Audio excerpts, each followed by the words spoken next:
Morning news కి స్వాగతం. పత్రికల్లోని ముఖ్యాంశాలు చూద్దాం.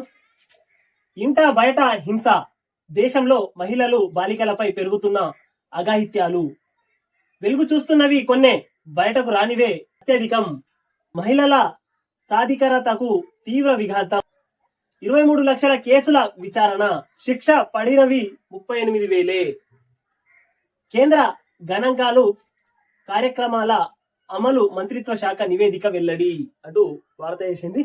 మొత్తం మీద ఇంటా బయట హింస అంటూ వార్త వేసుకొని వచ్చింది ఇక్కడ ఈనాడు పత్రిక. వెలుగు చూసినవి కొన్నే, బయటకి రానివి చాలా ఎక్కువ.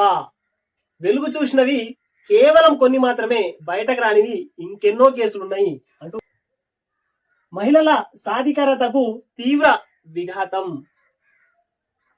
23 లక్షల కేసుల విచారణ. 23 లక్షల కేసుల విచారణ చేస్తే అందులో కేవలం శిక్ష పడ్డాయి 38,000.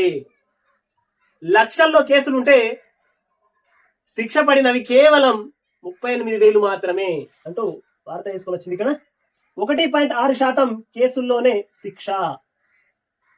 మహిళలపై ప్రధాన నేరాల ఘటనలు అంటూ వార్త వేసుకొని వచ్చింది ఇక్కడ. బాధితుల్లో అత్యధికులు 18 నుంచి 30 సంవత్సరాల లోపు ఉన్నవారు మాత్రమే. ఎక్కువగా 18 సంవత్సరాల నుంచి 38 సంవత్సరాల లోపు ఉన్న వాళ్ళు మాత్రమే బాధితులుగా ఉన్నారు అంటూ వార్త తీసుకొని వచ్చింది ఇక్కడ.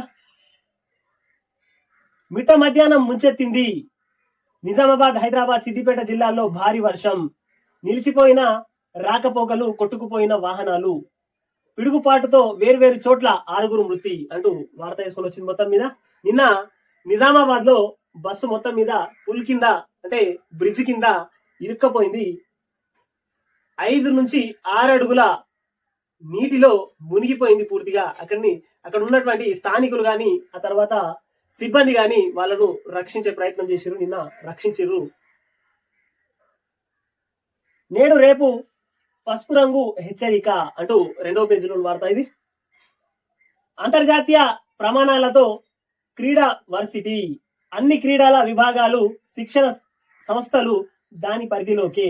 ఒలింపిక్ లో పథకాలే లక్ష్యం, సమీక్షలో సీఎం రేవంత్ రెడ్డి అంటూ వార్త తీసుకొని వచ్చింది ఇక్కడ.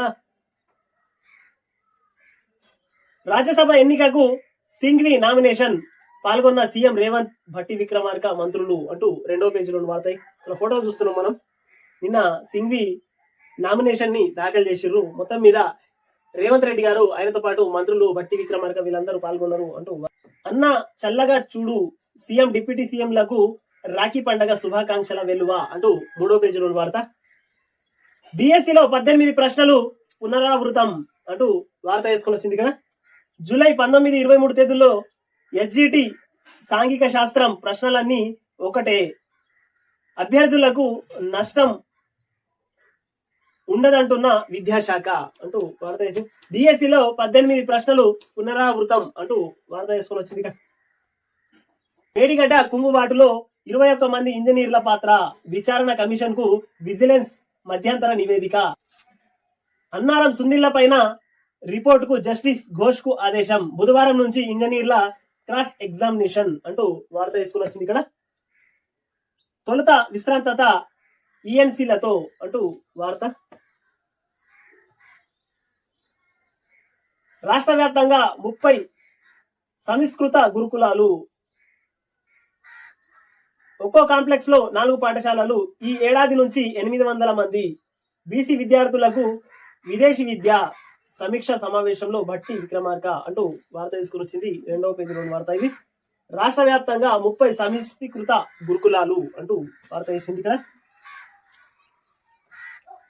రాజీవ్ విగ్రహం ఏర్పాటు చేస్తే మేము వచ్చాక తొలగిస్తాం, తెలంగాణ అస్తిత్వాన్ని కించపరిచే నిర్ణయాలను మానుకోవాలి, ప్రభుత్వానికి కేటీఆర్ హితవు అంటూ 9వ పేజీలో వార్త. మొత్తం మీద రాజీవ్ విగ్రహం సచివాలయం ముందు ఏర్పాటు చేస్తే మేము వచ్చిన తర్వాత దాన్ని తీసేసి తెలంగాణ తల్లి విగ్రహాన్ని పెడతాం అంటూ కేటీఆర్ నిన్న చెప్పడం జరిగింది. 10 ఏళ్ళు ఉన్నారు, సిగ్గున ఉండాలి. కనీసం తెలంగాణ తల్లి విగ్రహాన్ని కూడా ఏర్పాటు చేయడం శాతకాలేదు వీళ్లకు. ఇప్పుడేమో పెద్దగా మాట్లాడుతున్నాడు అంటూ తెలంగాణ ప్రజలు మేధావులు అనుకుంటున్నారు. కాక ఇక కేటీఆర్ కాక మొత్తం మీద రాజీవ్ గాంధీ విగ్రహాన్ని మీరు అక్కడ పెడితే మేము వచ్చిన తర్వాత దాన్ని తొలగిస్తాం, తెలంగాణ విగ్రహాన్ని పెడతాం అని చెప్పుకొని వచ్చింది. సిగ్గులేని తాత అంటూ తెలంగాణ ప్రజలు అనుకుంటున్నారు. 23న ఉక్రెయిన్ కు ప్రధాని మోదీ, తొలుత పోలాండ్ కు, ఆ తర్వాత రైల్లో కీవ్ కు అంటూ 11వ పేజీలో వార్త ఇది. లేటరల్లో రిజర్వేషన్ల రగడా అంటూ 11వ పేజీలో వార్త. చేదు జ్ఞాపకాలను చెరిపేయవచ్చు అంటూ ప్రత్యేక కథనం 11వ పేజీలో వార్త ఇది. కేఎన్ఎన్ టీవీని సబ్స్క్రైబ్ చేయండి, షేర్ చేయండి, కామెంట్లు పెట్టండి.